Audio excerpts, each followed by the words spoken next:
Alright guys, welcome to my channel. My name is Donald. Today we're going to do something a little bit different, and that is we're going to talk about Theta. Now, Theta was one of the tokens that I really covered prior to all the bankruptcies that happened in 2022. We kind of took a shift last year because of everything that happened, but today we're going to go back to basics. We're going to take a look at what's been happening with Theta for the last 3-4 months. And something big happened to Theta recently in that they released their Theta Metachain. So we're also going to talk about that in today's video. We're going to take a look at whether Theta is still worth getting into. And long story short, I think it is. But if you want the full scoop, make sure to smash that like button and subscribe button, and let's jump into today's video. So in a crazy twist of fate, what's happening with Theta is that Call of Duty is now joining Theta. No, not really. I wish that happened. But Symbiote Creatives, which is a developer of blockchain games, are building Fuse Wars, which is a third-party shooter, and they've joined Theta Metachain as a launch partner recently. Basically, what I see with them is that they're gonna be the Call of Duty for the Theta Metachain, because what they're adding to this is that their gameplay is going to be able to be streamed on Theta. Not only that, the major feature that they add is VROAs, which are visual representations of accomplishments. Now, these are NFTs that players can mint in real time, and they reflect the player's accomplishments in the game. So basically what Theta is offering them is they're offering the players a chance to mint NFTs and analytics, because by minting those NFTs, by minting those VROAs, they get to track their progress in real time, and that will help them get bigger as players or better as players.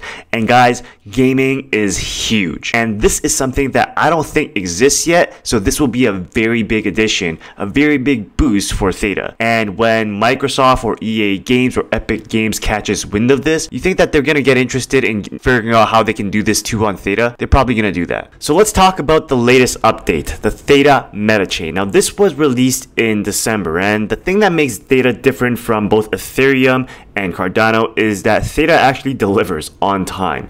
Now, the Metachain is something as what they call a blockchain that is interconnected. So it's a chains of chains, an interconnected network of blockchains. So we can see it as kind of a polka dot-like fashion, but instead, Theta is going to be centered in the middle of this blockchains of blockchains. So they are going to be the nucleus or the connector of all these blockchains. Here's the problem that they describe. Right now, we are in the middle of basically social media war, right? Media and entertainment companies are extremely competitive. Take a look at YouTube, Instagram, TikTok, Facebook. They're all doing some sort of reels, right? They're all fighting for competition. But in that fighting of competition, they're leading to decreased profits and a decreased subscriber base. I don't know about you, but I'm rarely on Facebook anymore. Compare that to my teen self or my university self. I was using Facebook a lot more than before. Now, I don't even use Instagram. I really just use YouTube and crypto Twitter. Now, Theta is going to take this to the next scale, because with token economies, they can make this a one-on-one interaction between the creators and their fans and their users. So they're completely taking out the middleman of basically like YouTube, TikTok, and Instagram and all that stuff. Are they really? No, I don't think so. They're gonna try to act as infrastructure for those services, is how I see it. But the big pro of this is that none of us creators can get shut down by any of these middlemen, because let's say that you're Andrew Tate or Donald Trump. They got shut down from many social media platforms for just expressing what they said. With what Theta is doing, that's not going to be possible anymore, which I think is great. And Theta has their own SDK software development kits, which would allow programmers and developers to basically build their own blockchains and allow those built blockchains to just plug into the Theta chain. So it's just plug and play. And the Theta tokens, which are the TNT 2721 tokens, kind of like what we have with Ethereum, are going to be able to freely flow between these blockchains. So I just want to mention some notable launch partners. We did talk about Symbiote Creatives, who are the Call of Duty guys, kind of Call of Duty guys for the Theta launch partner program. Now, the others are Replay, which is kind of cool because they recently launched something called Reward TV, right? So we all know that we watch Netflix and we spend countless hours on that, which we're not going to get back, but we don't get paid for it. So what they're doing is they're going to allow you to watch content without the ads, without the subscriptions, but you're going to earn money for watching their content on their program or on their platform. How they make money from doing that, I have no ideas, because I didn't really look too deeply into that. But when I hear, all right, you can earn by watching TV, I think that's pretty cool. The second one is MetaPass, which is basically like all the other ticketing platforms. They're kind of like Eventbrite, that's how I see it. They allow you to create events on Theta and sell NFT tickets. So there's not going to be any more fraud tickets anymore with them. So I feel like when most people read the Medium posts from Theta, they don't actually know what's going on or how big of a deal this is. But this Theta Video API Studio DRM, this is a really big deal, and I'll explain why. This is one of the biggest features on Theta Metachain because previously they had the NFT DRM, which makes your content verifiable and irrevocable on the blockchain. And the NFT DRM is more protection for content creators because with that, content creators can basically say who gets to watch their content. Only those with the appropriate NFTs can watch their content with the NFT DRM, but that's not strong enough for, let's say, studios, like let's say Marvel Studios. That's not strong enough for them. Why? Because they're playing on a bigger scale. They need more security, and this is where Studio DRM comes in. Whereas NFT DRM gives us who gets to watch the content. With Studio DRM, the user also gets to provide how and when a user gets to consume their content. And for big Hollywood studios with $1 million invested in a movie, leaks are a multi-million-dollar loss. So this is huge. So this is a speculation from me, or I am also very biased here, but I think that Theta has a chance to skyrocket like Solana did in 2021, minus where Solana is now, which is in the dumpsters. Because I really think that Theta is building, and they're not getting involved with people that didn't have a resume, like how Solana got involved with SPF and FTX. That was not a good idea for them. They're actually out there creating and building on their own little universe. They're getting involved with the correct people, the people that actually have a long record of their careers. And at some point, I really think that people will see the value in Theta. So where we are now, we're really early. Now, if you're going to ask the question, Donald, what price do you think Theta will be in 2023 and 2024?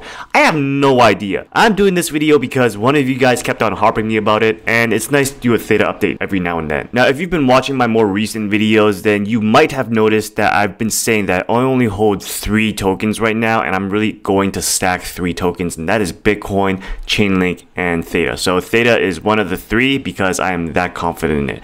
But that is not to say that you should be confident in it. You should definitely do your own due diligence and do your research before getting into any crypto projects that you hear from any YouTubers, myself included. Now, before we get on to the technical analysis to get you guys some buy points, make sure to watch this video on how to stake your Theta with Gpool. I tested different ways of staking Theta, and Gpool was the best and the one that I'm using right now. So if you have any Theta, make sure to go watch that, or even T-Drop, because both of them are stakeable. So why would you just let them sit there collect dust? Stake them. Alright, let's finish this off with some quick TA. I already went through this in my previous Theta video, so I'm not going to take long. But anyways, Theta has really retraced, and I'll have all these previous lines, support and resistance line, in my previous videos as well. I just saved them. I never changed them in any way. And looking back at history, I was so right, because I was telling you that if you're going to buy Theta, buy them around like 9.95 cents and around 82 cents. If they lose that, then they're going to sit on this 0.73 right here, which they're sitting at, about the 1.272, because that is where they previously saw resistance. Price has memory, and they're always looking back on where they were before, and they found previous resistance at this 80-cent point.